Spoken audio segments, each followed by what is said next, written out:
বলিউডের এভারগ্রিন ব্যাচেলরদের একজন সালমান খান ৬০ ছুঁই বয়সে এখনো বিয়ের মালা গলায় দেননি তিনি। সমসাময়িক সকল তারকাই বিয়ে করে স্ত্রী সন্তান নিয়ে সংসারে ব্যস্ত হলেও বলিউড ভাইজান থেকে গেছেন অবিবাহিত।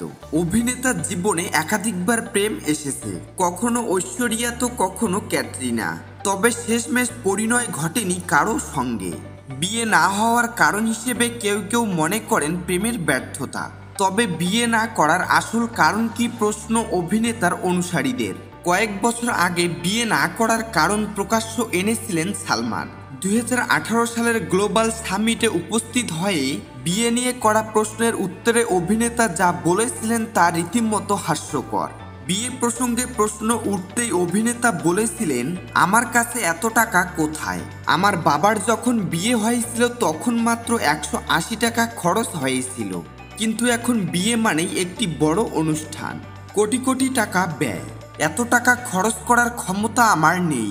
শুধুমাত্র এই কারণেই আমি একজন অবিবাহিত পুরুষ হয়ে রয়ে গেছি।